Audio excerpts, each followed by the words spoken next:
And we are live. Welcome back to the channel. It is Chosen Wisdom Football, a channel for the football purists, the critical thinkers, the deep thinkers, the people who love Manchester United or just simply love football and like to analyze things deeply. This is a channel for you. Welcome and big up yourself. This is, of course, your Arsenal versus Manchester United pre-match show, press conference reaction, and news. So we are going to go through it, guys. Big up yourselves. We are nearly there, 2 days away from the game, the big game, guys. It is Arsenal versus Manchester United at the Emirates, and the anticipation is just, it's way up there, guys. It's in the sky. We are gassed. We are excited. Or are we nervous? Or are we apprehensive? Are we scared? What are we feeling, guys? Let me know. Big up the chat. As I said, this is your match preview show and your press conference reaction. And Carrick's second match, Carrick's second game. And so it is Michael Carrick's second pre-match press conference, and in my opinion he did very well. We are going to go through the important quotes. The main points to cover, in my opinion, were Carrick speaking about the young players. He was speaking about the academy, and he also, of course, spoke about Kobe Mainoo and how he thinks Kobe Mainoo would develop at Manchester United. So we'll get into those quotes, of course, guys. We also heard Carrick speak on the options that he has for the game in terms of the players he could pick, and also using last game as an insight. Carrick also, which was really quite insightful actually, spoke about the difference between Mbeumo and Xerxes as attackers, as strikers, and how we can as a team deploy different players in different games. And I really liked that about Carrick, and I'm going to tell you why in a minute. So he spoke about that, the difference between using Xerxes and Mbeumo and centre forwards in general. And he essentially spoke about Manchester United and the general mood around the team, around the club, maybe around the players, around the fan base even, with regards to this match. I think the mood towards this game is a lot more positive now than it would have been 2 weeks ago. He also spoke about watching the under-18s tonight, which is something we have discussed previously on the show, where the news and some journalists were talking about the fact, letting it be known, putting it out there, that Carrick is watching the youth and Amorim never watched the youth. So that is kind of furthering that story, the fact that he's watching the under-18s tonight.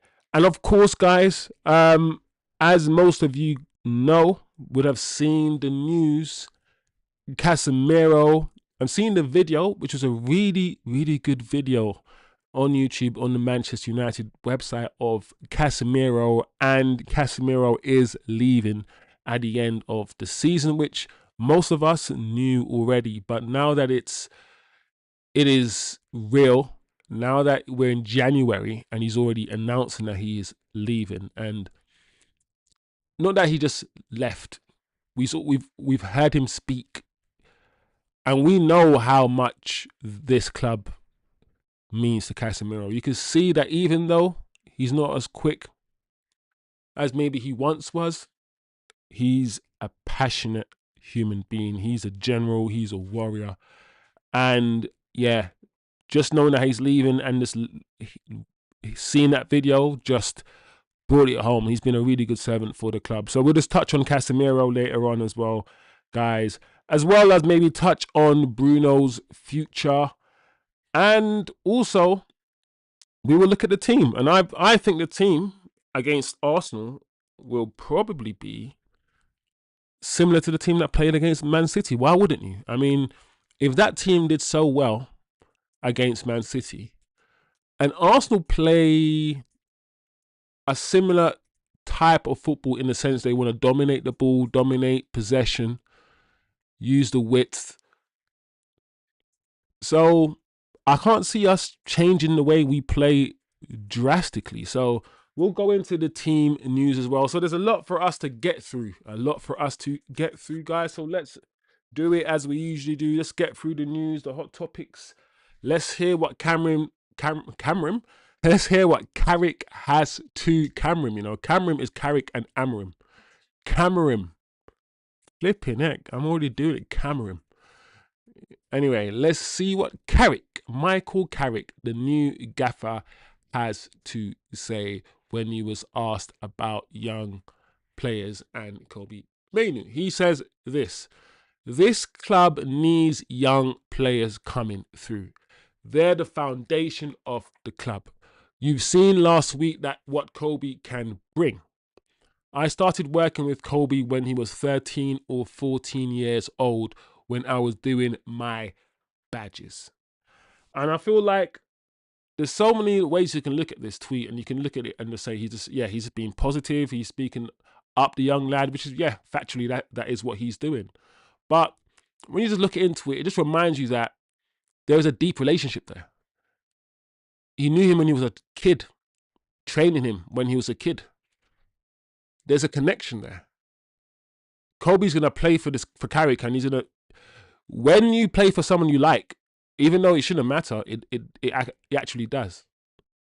And Carrick is just once again showing that he's deep in his club. The club is in his veins. He's done his coaching badges here. He's played most of his career here, coaching badges here, caretaker manager for 3 games previously. Now he's come back here. He understands. And you know, I don't want to always bring back Amarim, but to prove my point, just to use him as comparison, you didn't really hear Amarim speak like this about the youth at all in his 14 years here. You just, it's important that you don't even need a Man United man to get it. Because it's not like someone like Xavi or someone couldn't also be saying the youth is important for Man United. It's a foundation here. You don't need to, be a red to know Man United, have Man United DNA. You just need to know the basics. And the way that he speaks now, or he's speaking about young players, I think is really, really good. Really, really encouraging. So, yeah, for me, really good. Let me know what you guys think. It's a stark contrast, and it feels just more positive, guys. It's just like you can breathe a bit more, because this guy is gonna, that we're not that great. We know that we can be better, but Carrick admits that while also trying to be positive. Let's go. So next question, he was asked about the options that he has with regards to the game. And I like this question, and I like this answer, because Carrick grew up or played in a Manchester United team that was always changing. Players will come in, players will come out. We had a squad, and we used the squad. And I think we live in an era where sometimes we just want to sell all our players, and we don't know or understand that we need a squad. Like, you'd want to sell a player because he doesn't give you X. But what about the fact that he gives you Y? Maybe in some games you might need a bit more Y and less of X. Like, I grew up in an era where Cole was a main striker, Dwight York was a number 10 behind him. And then if we wanted to switch, we can switch Solskjaer, the main striker, Sheringham, the 10 behind him. We just had different types of players for different, games. Rooney, Ronaldo, Tevez, Berbatov.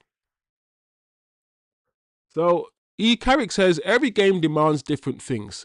Mateus came on and made a big difference for us in terms of carrying the game into the later stages and creating the second goal. So we've got good options through there, and we just felt last week that Mbumo as a 9 was the way to go. And thankfully, it paid off for us. So that's a question about, the squad, how he's going to use the squad. He's basically saying this: we have a squad and we're going to go against different opponents who might have different strengths.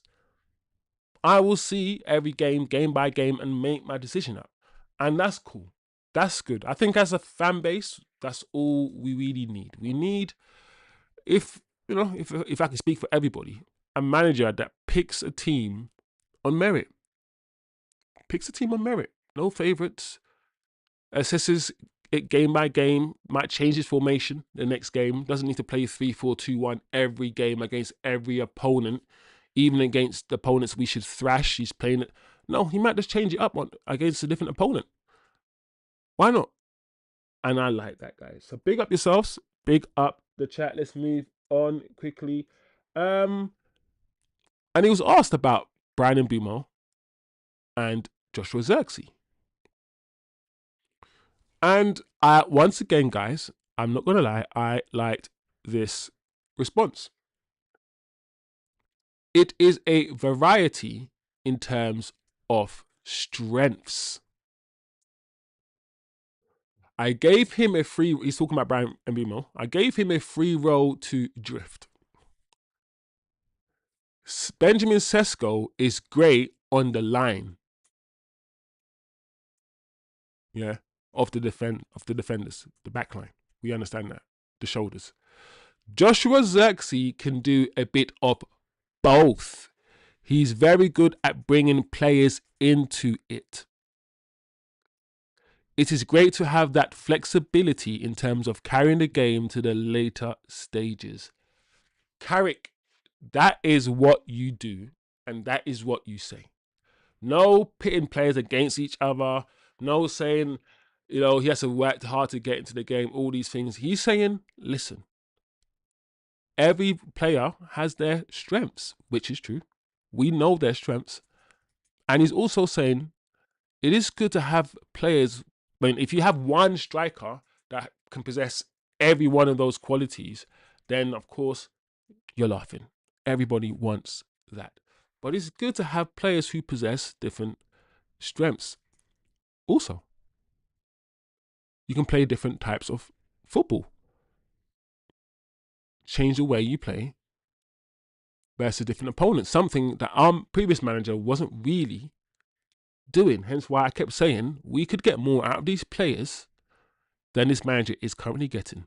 He's not playing to their strengths. So once again, Carrick, for me, guys, knocking it out of the park. Let's move on. He was asked about the general mood, whether he's looking forward to the game as well. And, yeah, he said, yeah.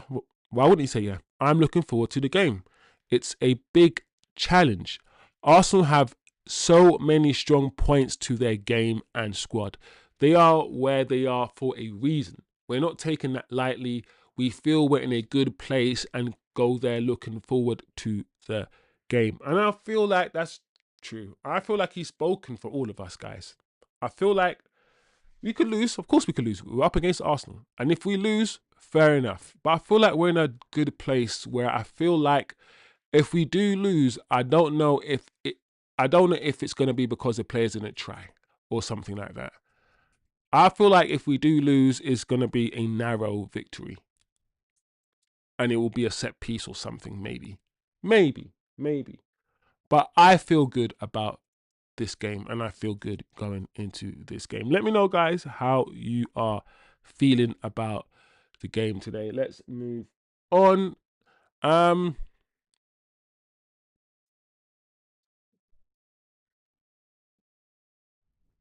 He was asked about the team news, and I don't know why journalists keep doing this. I guess the only thing you can do if you're asked about the team news is let people know who's injured and who's not available. But they keep trying to, apparently the team sheet gets leaked anyway. So relax, guys. In a couple of hours, you'll probably get it. But he was asked about the mood in the camp and also the team news. And he just basically responded by saying he's not letting anyone know the team, obviously, Everyone came through very well. It's been a good week. Big results. Talking about how the performances can uplift the stadium and the mood, and the fans are feeling good, and the fans cheer a bit more. Then the players also feel good, and it's like it's a circle, of exchanges. But then, which is really, really considered of him, I think it's important he says this, guys. We need to keep our feet on the ground, which some of you guys in the chat, some of you guys in the community have been saying anyway. We need to just know that we won, and we've only won one game. Yes, it was against Manchester City, but let's relax a little bit. And that's what Carrick is saying. We need to keep our feet on the ground. One game does not make you a great team, but we have a lot of confidence. So big up everyone, big up the chat. I really like that quote from Michael. It just feels and sounds reasonable. It sounds sensible. It's not, suffering and suffering. It is, listen, we're really good. We're feeling really nice. We put a lot of work in. There's a feel good factor. He's just saying what it is. There's a feel good factor, but there's only one game. Let's keep our feet on the ground. Boom, perfect. What more can you ask for? Simple, guys. In my opinion, in my humble opinion. So, we're coming as we coming towards the end of the press conference, guys. There's a poll that is up. What are we saying? Are we going to beat Arsenal on Sunday, guys? Let me know. I say yes, we are. We are gonna slap them mother truckers. All right. Let's finish the Carrick press conference now. All right. Yeah. As I said at the beginning of the show, Michael Carrick is being asked, I think on purpose, about watching the academy now. He's, because I don't recall us asking Ruben Amorim, 3 times in like 5 days if he's watching the under 18s. I don't know. I think we're trying to do this to prove a point, but yeah, he was asked about it again, and he confirmed that he'll be watching the under 18s tonight. Yeah, and he's just talking really positively, saying he's there to support the young players, how important the young players are to Manchester United, talking about his time as a young player, playing for West Ham, of course, so on and so forth. So, yeah, I mean, I feel like at this point, there's a conscious effort to show Michael Carrick gets it, to make us feel good, make us feel as positive as possible. And this is one of the ways to show that Michael Carrick gets it. And to be honest, he does. How can you not get it? He was a player here. And they've done it again. Just like with Ollie, he's not going to get any abuse, from the fans. When things start going bad, we're not going to hate Carrick. No, because Carrick is that guy. Carrick is a legend. So we're going to get a lot of this, but it doesn't mean it's not true. It doesn't mean it's not true, guys. So big up yourselves. Big up yourselves, people. We'll end with Casemiro, I guess.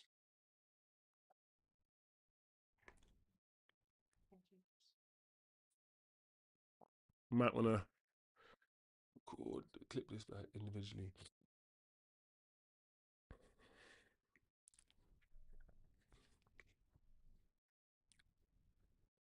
Go back. Let me see it then. Let me see Casemiro. Casemiro. Manchester United agreed to Casemiro's request to confirm his summer departure now. Now, the Brazilian wanted to clarify his future and end speculation as to whether he would leave or extend. After talks is understood, Man United chose not to offer Casemiro a reduced terms extension, and there were never any club plans to trigger his existing 1 year option. Casemiro's departure forms part of Manchester United's plans for a midfield revamp. And there you go, guys. There you go. And most of you guys have seen the video. And I feel like the video brings everything home. It brings everything into context. It makes everything real. You know, just reading that, you might not care too much about it. But seeing Casemiro deliver those words on the screen, it just made you feel sad. You're closing a chapter. It's the end of 3 years, and I know I'm going to get the negatives out of the way, because this is not one of those videos where I'm going to be negative. So I'm going to be loads of positives. So let's get the negatives out of the way. He cost us a lot of money, and a lot of people are going to hold that over his head. But 65 million, was it 3 years, 4 years? 2 trophies. It's not the worst thing. His wages, once again, very high. And people will bring that up. And of course, the elephant in the room is, towards the end of his time here, his lack of pace in midfield, which comes, he's really not a deep line midfielder. He's kind of the box to box guy, the shuttle.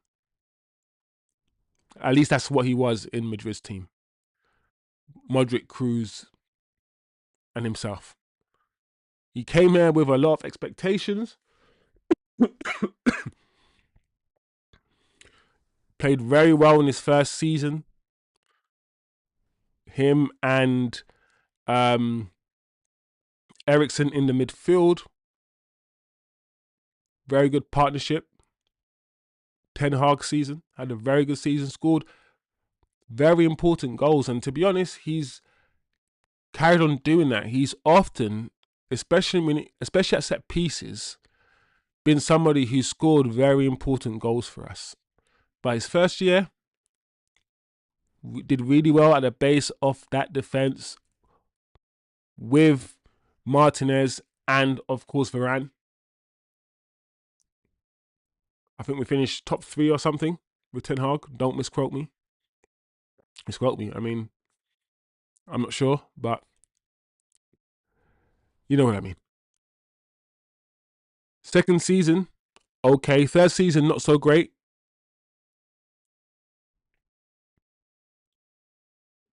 Overall, I think Casemiro's had a good time here. There were times where he was overexposed in the midfield by himself. You know, when Ten Hag was trying to do that one man in that midfield thing, that was never Casemiro. That's not his role.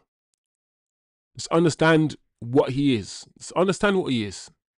Understand your player's profile. And if you understand what Casemiro is, you'll just play him in the right positions. His character, like his know-how, his drive, his determination as a footballer is absolutely undeniable and incredible. Absolutely. And it's crazy that he got to play here. 5 times Champions League winner. You know, We got to see him here. Uncle Cass has been some good moments and not so much and not so good moments. But overall, I'm happy that I got to see Casemiro in a Man United shirt. Good luck, in the next chapter of your career, my guy. We still got loads of matches to play this season. But his know-how, let's see how much of that we can absorb. He's a big game player. Think about a big game player. You think of Casemiro. How many times have you heard Casemiro? You scored a header or somewhere at the back post or something, or some slide tackle or something. At the same time, how many times that you're like Casemiro? But he's going to be missed. But also, what does this mean? This means, guys, if we are allowing Casemiro to leave, it means, big up TK in the chat, it means that we're going to spend some money this summer on some midfielders. So can we move on now and say, one thing that it means, goodbye Cass, great, good luck, all of that. I did my duty. I gave you a good send off. Now let's get back to business. Yeah, it means we gonna spend some money. And also the question then asks is the question that we need to ask is, what's gonna happen to Bruno? What's gonna happen to Bruno if we gonna allow Cass to leave? Because in my mind, I'm thinking one of them is gonna have to stay. If you let one leave, one will stay. If we let Bruno leave, maybe Cass will stay. If we let Cass leave, maybe Bruno will stay. Because Ugarte's leaving. I don't want to see you. Don't even try it. So interesting. So big up Casemiro, my guy, one of my favorite players over the last couple of years. I'll miss him. I like Casemiro. Fell off, but I think because he only fell off athletically, because he only fell off physically, and because I know man's still gonna go to the World Cup and ball out for Brazil. Yeah, big up Casemiro. Big up Cass. Anyway, let's finish off.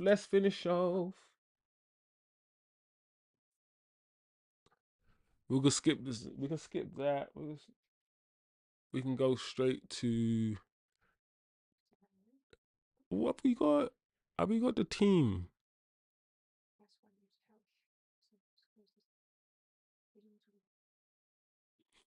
Have we got the team up?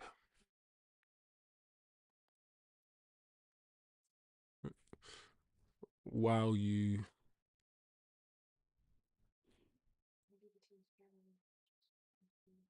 We don't. Okay, we don't need to.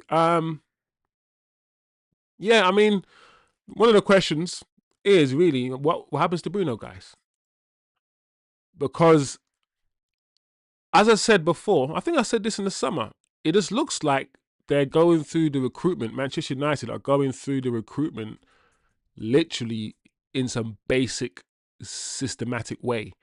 They're going, let's do defense, let's do attack, and then now let's do midfield. And that's a weird way to rebuild. Like, you can do attack, midfield, and defense. Like, rather than 3 attackers, then 3 defenders and 3 midfield, why don't you just get one of each every year? So your team's always balanced. I don't know. This is just a weird way to do recruitment. So if we are to be correct, they went to the defense, Delit, Lenny Euro, Mazraoui, even Heaven, Dorgu, and then they did the attack with Mbumo, Cunha, and Sesko. So if that logic continues, then this summer might be a mad midfield summer. It might be £180 million on 3 midfielders. It might be a 90 million on Beleba, 80, 70 million on Anderson sort of summer. It might be that kind of summer, guys. It might be. And then 25 million on a left back or something. That's what I see. That's what I see this summer is going to happen. And if I'm wrong, you know, guys, usually I'm not wrong. Usually I'm not. So that's what I see. Especially now that Casemiro has announced he's left in January. Only way I don't see that is if we don't qualify. They are banking on us qualifying for the Champions League. They need that Champions League money. 100%. Without that listen, we did without it this year, just about. And even then, some of you are saying we should have bought midfielder this summer. And I'm like, with what money? We kind of had we had 70 million left, even though we spent about over 200 for Beleba. But they wanted 100 million for Beleba, these guys. So I don't know. All I'm saying is that we know the midfielder has to be sorted out anyway. So what I'm saying is not actually rocket science, to be fair. Man's acting like I'm the guru. It's not a guru thing, because everyone knows we're gonna get midfielders. But I think 2 midfielders and another player this summer. But anyway, guys, big up the chat. I see T Kizzle jumped in. Atro, big up Atro. Come on, Reds, get the win. What are we saying about the game? What kind of game are we expecting? Because what are we saying? 60% possession Arsenal. Arsenal play a very predictable way, but they still win. It's frustrating to watch. Very frustrating to watch Arsenal, because I don't think they play great football. They don't excite me in any way. They play it looks like a Jose Mourinho side. Very pragmatic football. And not the Aaron Robben Jose Mourinho side. The boring ones. Like, but they just win because of their set pieces, or I don't know. I'm thinking Arsenal are going to dominate possession, and the game might be similar to the Man City game. It might be a game of whose defense is more dog-eared, stronger, holds itself better. Whose defensive system, defensive shape. Because I feel like they attack better than us because they have a better attacking structure. Even though it's just boring, but they have an attacking structure, so they always score. Our attack at the moment, is unpredictable. So we have that. They're more predictable, but how do you stop Arsenal? Tell me how, because nobody's stopped them yet. But they're still predictable. Our attack is hella unpredictable.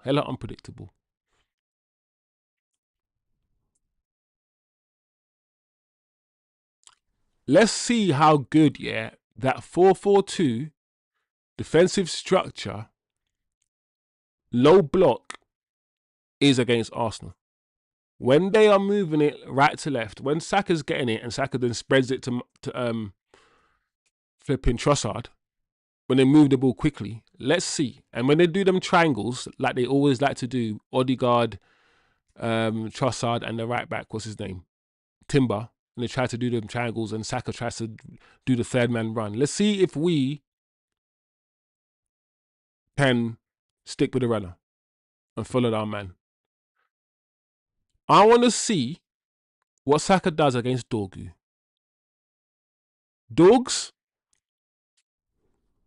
you are one of the most scarily athletic players I've seen in a while. When I saw Man United's counter-attack and Dorgu running on the left-hand side, with the power that he was running, I was like, yeah. I want to see what Saka does. I bet you, all right, maybe I won't do that. Let's not do this. Let's not do that. Let's say I hope. I ain't that brave. I ain't going to put my head up yet. But Dorgu, I think you can lock Saka down, bro. I think.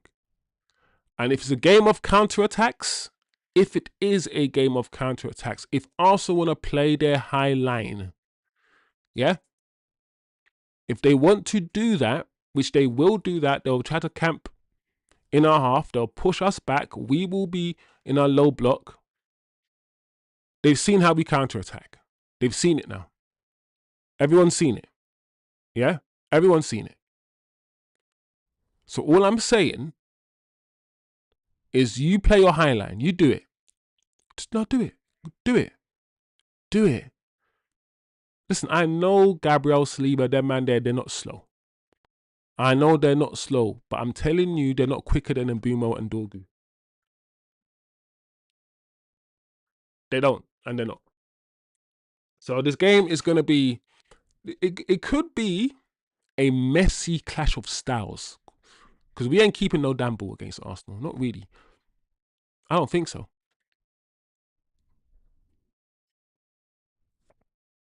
You know they're going to dominate possession. And I don't see, like I said, I don't see why he would change this team. Who would you guys change? Who would you change, people? Would you bring in Sesko? For who? For who? Bring in Sesko? For why? For why? Target man. These man will eat up all the crosses, bro.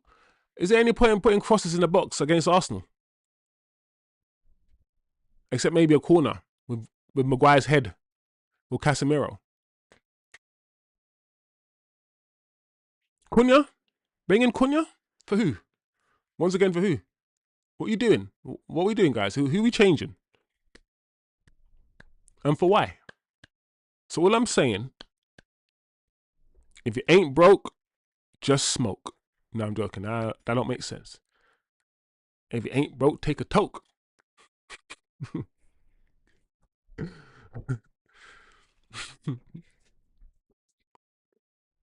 it ain't broke, go woke. If it ain't broke, wear a cloak. If it ain't broke, don't choke. If it ain't broke, give it a soak.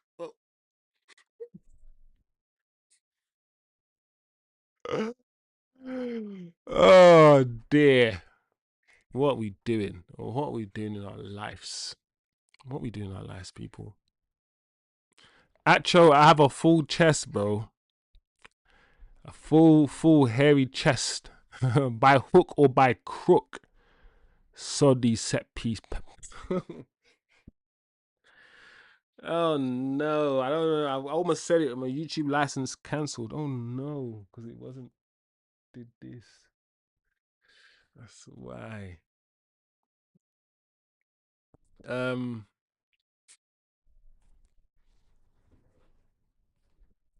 no, I've got it. Yeah. Easier time getting a pound note out of Scottish guys' hand. Big up TK.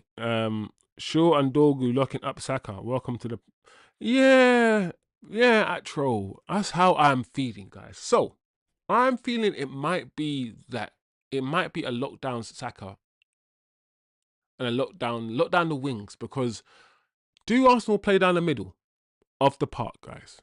Let's be honest. Let's be honest. Do Arsenal, apart from counter-attacks and whatnot, do Arsenal play down the middle? Mm, mm, mm, mm, mm, mm. No, they don't. So I don't know, guys. Anyway, on a serious note, I feel like I don't feel like we're gonna lose, because Arsenal are at home and they're unbeaten. All these things is one of those ones where even if you go into this game in a good place, in a good mood, Arsenal at the Emirates, all these things, set pieces. So I feel like even if we have like 5 chances to score, we're not gonna score all 5, and we might score 1 or 2 of them. Then Arsenal might score set piece to equalize. I feel like we might not win. But I don't feel like we're gonna lose. So I'm not fully as confident as some of you guys. but I don't feel like we're gonna lose tomorrow on Sunday. So I don't know what anyone would change. Wiz, if United win, are you sleeping on the sofa? No, no, no, no. She is. she is. She is, bro. What do you mean? What do you think this is? Losers sleep on sofas, bro. What kind of question is that? No. Winners don't sleep on sofas, my bro. Come on. Come on, man. She. Um. No, actually, I was not on the same wavelength. I'm on full chest. I was in the city. All right, no, you're right. No, actual's right. I'm being a bit. I'm that guy that's been burnt 100 times by his ex girlfriend, so he's playing it cautious for the next one. That's how I'm. That's how I'm moving. I'm moving. I'm moving baby steps. I think on the sad thing is, if you ask me after the Man City game, my chest would have been flipping Superman. Yeah, but now I'm getting closer to the game. I'm like, do you know what? Yeah. Man. Let me put my let me put my coat on a little bit. Let me put my coat on. Let me hide my chest a little bit because you know I'm confident. Like I said, I want to feel confident, guys, that we won't lose. If there's so many caveats for me, I would only say this: if we play like we played against Man City at that level, just fighting for every ball, all these things, the scary on a counter attack, always threatening with Ahmad and Mbumo, and the way that we played, some of the passes we did as well. If we will beat Arsenal. That's what I will say. We will beat Arsenal. But it's if we are we gonna play like that? Are we gonna replicate that level? That's the question.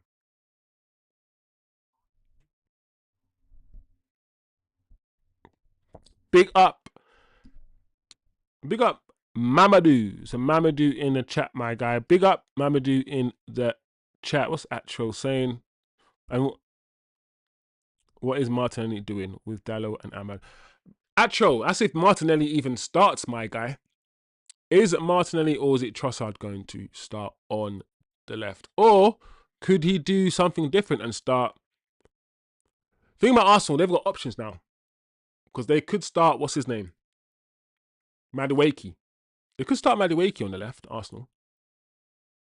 I doubt it. And Jesus, is Jesus starting now? I guess he is. Because they bought Gyökeres, and Gyökeres is not.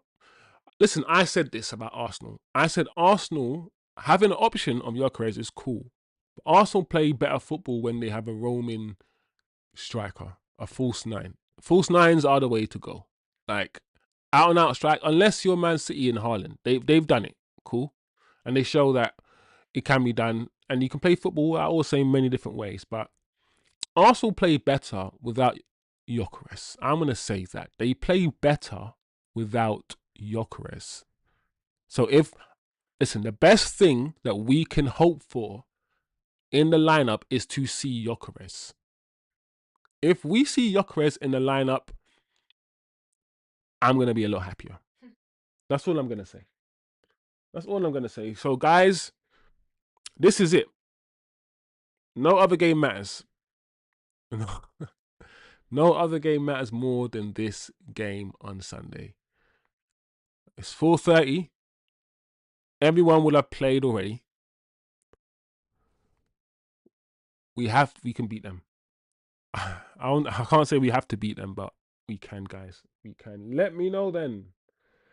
Guys, the score line. Let's get our predictions in. All my talk, all my talking, all this chat.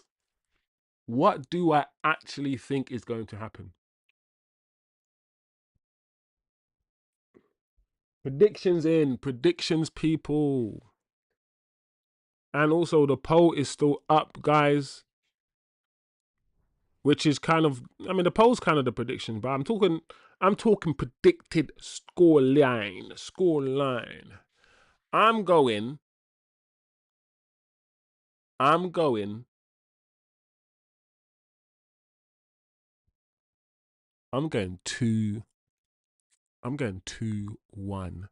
Manchester United. Arsenal will score. Arsenal will score. I can't see Arsenal not scoring at the Emirates. That's crazy.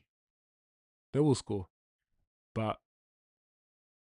can we hit them on a break a few times and make them pay? Can we punish them and just defend doggedly, resolutely?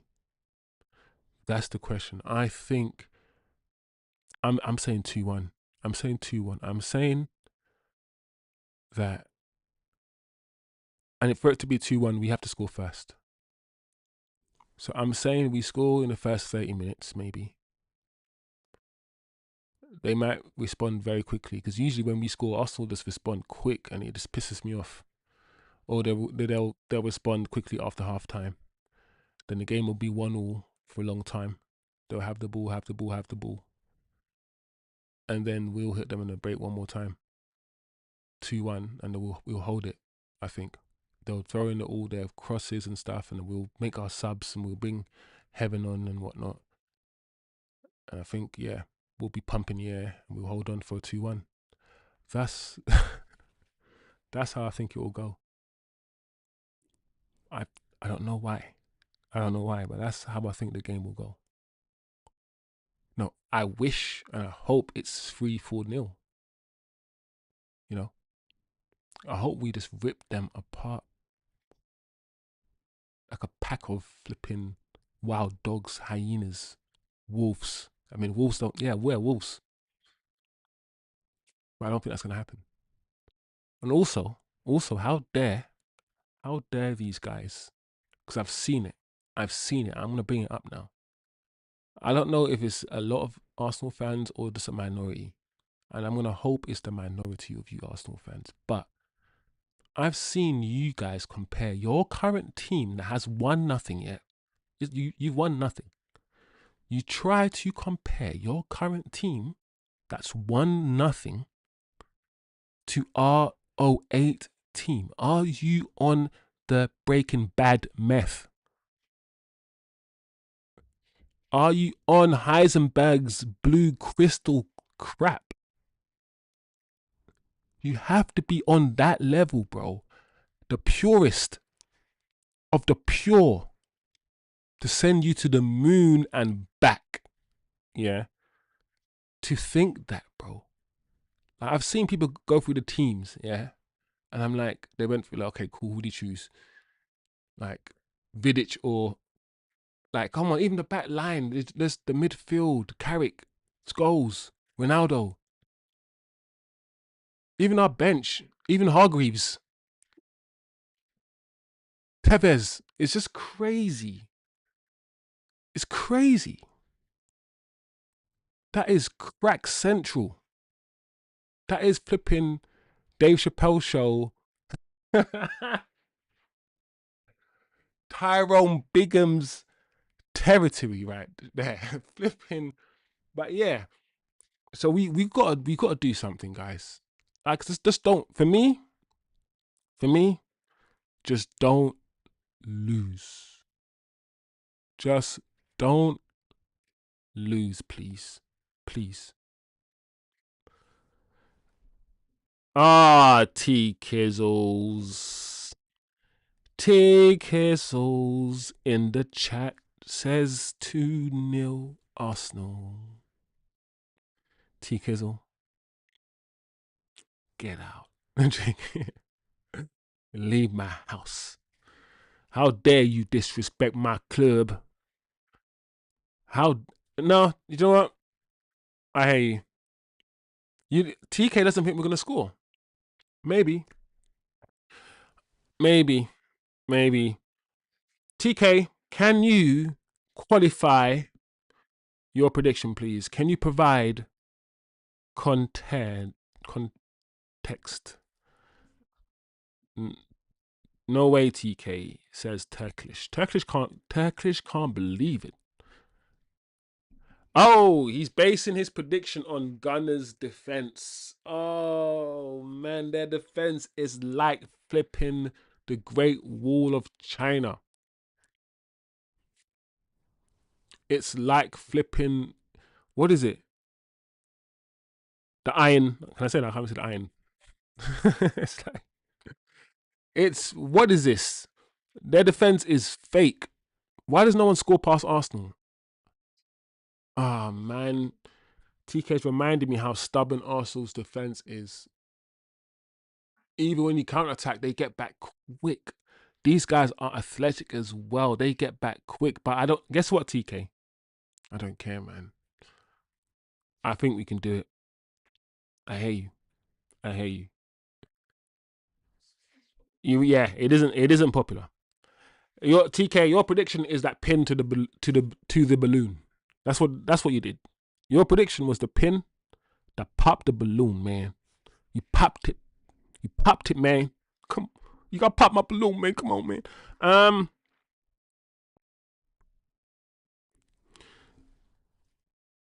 I watched Gunners choke the life out of their Champions League opponent midweek. Yeah, bro. I'm not gonna lie, yeah. One thing that Arsenal do, yeah, which I hate it, but it's so good, yeah. They win. They know how to win them second balls, bro. They pin you in, yeah, and when you get the ball, try to clear it. They get the ball. They win the ball back quickly, and they pin you back in again, and they do it really really well. The very one thing about Arteta's team which annoys me, you can't bully them off the ball. You can't physically. Back in the day, we were the Arsenal. Back in the day, Arsenal used to be trying to play football and all these things. And sometimes we would just steamroll them. Sometimes we're like, what you guys doing? All this passing. What you doing? All these what you doing? All triangles. What? Give me the ball, man. And we just steamroll them. Counter attack. Rooney, Ronaldo, bully settings. Yeah. Now, you know what? Back in the day, they had Reyes and all these little soft utes, bro. Softies. Now everyone is 10 foot. I'd keep telling you guys. He's brought super soldiers to the club. Arsenal are every Arsenal player is like over 6 foot except Saka. And Saka's deceivably tall as well. Saka's not as short as you think he is. He's probably like 5'10", Saka. So you can't bully these guys off the ball, and that's now the issue. He's trying it, Arteta. He's building almost a complete team, but they play boring football. That's why I'm saying their defense is strong. Their defense is strong, but you can also stop them from scoring. You can. You can, guys. We've seen it. But at the Emirates. At the Emirates, though. That's what I'm saying, people. At the Emirates, though. It can be done still. We'll see. We'll see.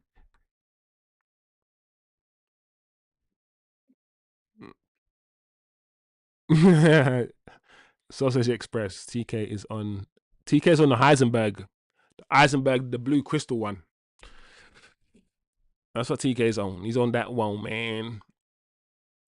What is this, bro? Why is everyone suddenly thinking we are gonna lose? I'm baffled. I think United are on too big of a high after City. I can see Arsenal resetting our moods. Okay, can we just look into the psychology a little bit? Can we say the psychology right now is this? Right after the Man City game, we were on a high, dopamine rush. Yeah, we're gonna beat Arsenal. Blah blah blah. The further we get away from that high, the more that we've come down, and the closer we are now getting to the Arsenal game, especially after Arsenal did what they did to Inter Milan. I think we've now hit a realization that we could actually lose the game, and we're now less confident. Is is and I say we, but it's all different degrees. Like I'm less confident, but I'm still confident, but I'm less confident. So degrees, right? You go from 70 to 60. Yeah, I feel like that's what's happened in general. Some people have gone from 90 to 50. Some people have gone from 100 to 10. 100% we're going to win, till that shit we're going to lose. Different degrees. But I feel like, yeah, we all know this ain't going to be easy. This ain't going to be easy. Dogu needs to, I think if Dogu starts, which I think he will, he's going to have a good game. He's going to have a good game. And to be fair, the way he's been playing, this is why I'm saying I feel confident. Because the way that Dogu's been playing, I think Saka will be in Dogu's pocket, trying to climb out. The midfield needs to be Casemiro needs to be on his game. You can't be allowing flipping Odegaard to do whatever he wants to do, bro. You can't.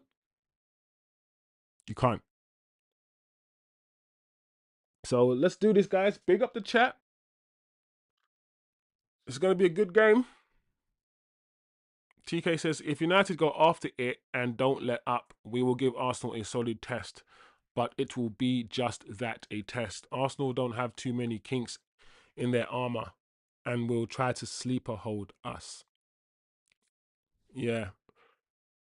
TK is describing what I said that the game could be. It could be one of those clash of styles dead games if Arsenal want it to be. If Arsenal want that to be the game. We don't want that to be the game. But Arsenal could. Arsenal could, and I've seen them do this, kind of set up like the away team a little bit. At home. We just don't know. It's going to be so fascinating. The fans are going to be so nervous. The mood is going to be so tense. Arsenal, they're on track for the first Premier League title in decades. And they're going to be nervous as hell. I just hope, I hope they take us for granted. I hope they're like, yeah, whatever, you beat Man City. And just, I don't know, set up against us like it's Amrim. I make a mistake somewhere. I don't know, guys. Yeah. You're right, TK. You're right, TK. The legs. Arsenal, like I keep saying, the reason why they don't concede goals is when they lose possession, one, their anticipation and their proactivity is crazy. Their movement off the ball and their anticipation for when things go wrong is crazy. Declan Rice and these men, when they sprint back, is crazy, right? Athletes. And we're going to have to match that. We're going to have to match it. Because Man City is one thing. Rodri is not doing that. Rodri and Man City's midfielders are not doing what Declan Rice and Odegaard and Saka and their man are doing. They're not doing the same things. So we're gonna have to work harder, for sure. But we can do it. We can do it, guys. We can do it. What is that? Patrick Dorgu? Is it? All right, let's see this then. It's a Friday show. You know what it is. Patrick Dorgu on moving to Manchester United at a young age. People forget my age. I'm still young. I'm 21. Still have a lot of things to improve. It's a different country, different environment, different people. Hopefully, I will keep improving and help the team. Yeah, Patrick, we ain't got long. You've been here a year now. It's January. You came here in January, and it's January now. And I like you, but you have one more year of saying this, right? I give you one last year of saying this stuff before I have to be like, cool, you're not new anymore. But big up, young general, young G. You have improved. You've improved. Your timeline, your trajectory of improvement is in line with what I actually hoped. When I saw you a year ago, I said, you know what? He's got something there. And I hope if he improves, keep going on training ground, I see the videos that he posts, keep doing your thing. We could have a player here. And if your trajectory keeps doing what it's supposed to be doing, let's see what you're like when you're 23. Let's see who's going to get past you. Let's see who's going to try to outrun you. Let's see how good you are at arriving at the back post after one or two more seasons under your belt. After another year of Premier League football where you're just badding everyone up. How more confident you're going to get in a year's time. Same for Kobe now that he's playing. I'm always fascinated to see what happens with young players. Some of them will never, make it to the big leagues. I mean they're at Man United, a lot of them. So they can argue that they've done okay for themselves. Man United are not just any team, but big leagues in the sense of being world class or winning Premier League titles, being a top player. I like to follow young players' trajectory. So big up Patrick Dorgu. I don't think we're going to watch that, but I read the quote and that's exactly what he said in the video. Anyway, so yeah, that's some positives for Patrick Dorgu. I think he will start. I would start him. Like I said, I don't see, unless someone can provide me a reason to not start Patrick Dorgu or not start the same team, I'll start the same team. Why not? Bruno. Would you guys still sell Bruno in the summer? Because I feel like I'm always under the impression or under the thought that one of Bruno or Casemiro will stay for another year for a transition of the midfield. I.e., you still have his replacement there, but not necessarily sell him, maybe. And Casemiro's leaving. Does it mean Bruno's staying, or does my theory just not make sense to you? And you're saying, no, I'm not with your theory. It doesn't mean like both of them can still leave. Like, what are you guys? Is Bruno leaving in the summer?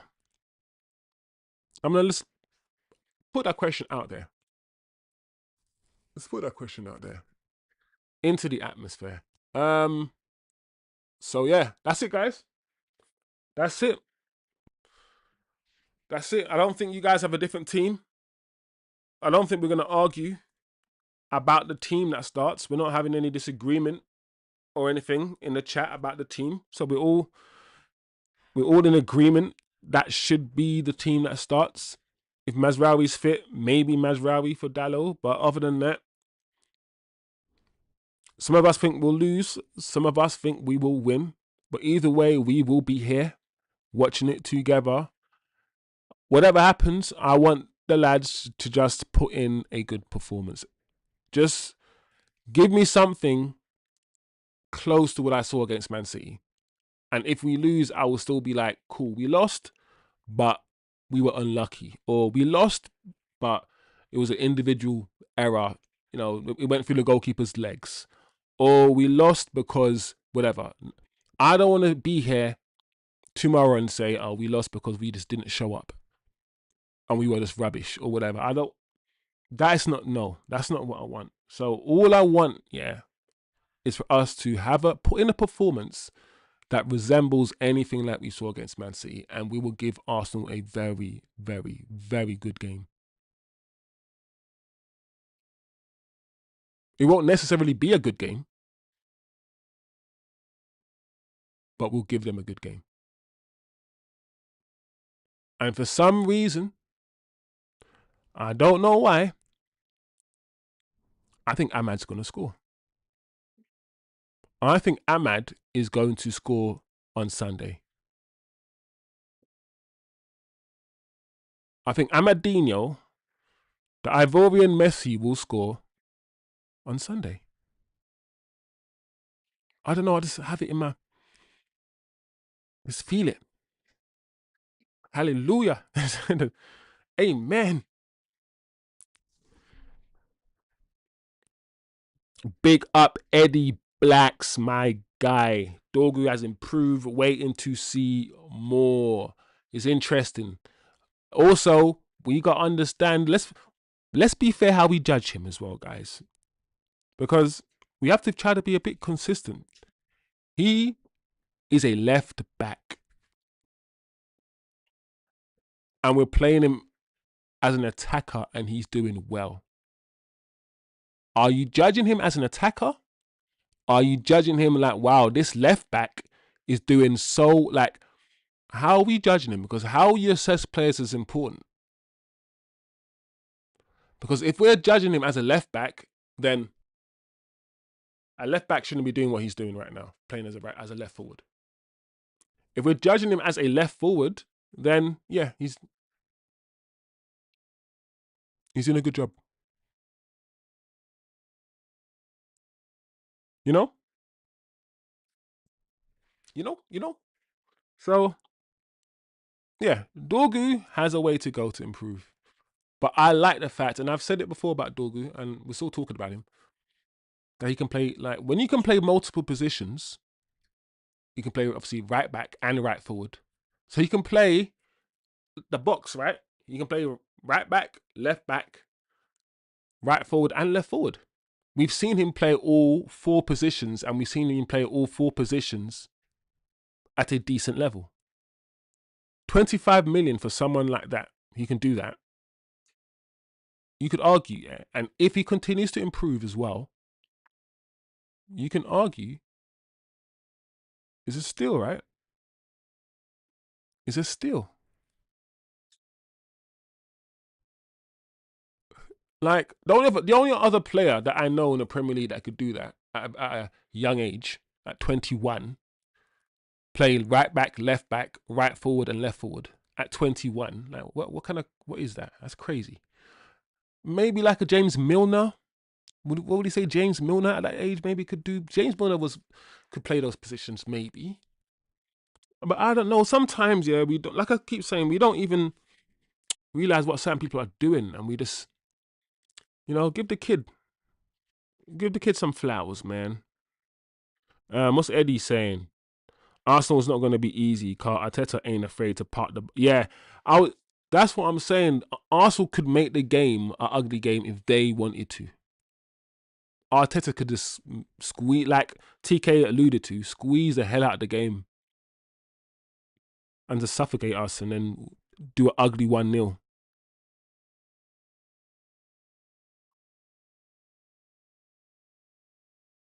Yeah. Everyone, join the Discord. Drop anything in the Discord. I've dropped something. So just drop some stuff in the Discord, guys. He might be the next Gareth Bale. Who knows? He could be. I thought, yeah, at one time Luke Shaw could have been, okay, not the next Gareth Bale, but I thought, yeah, especially when Luke Shaw was bombarding down that left wing, yeah, he was flying down. At age 18, 18-year-old Luke Shaw, when he was just cutting, like, he was just crazy down that left-hand side, yeah. I was like, do you know what?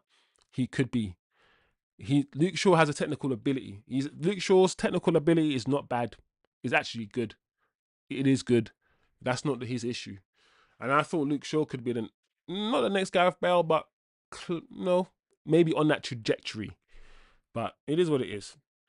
Yeah.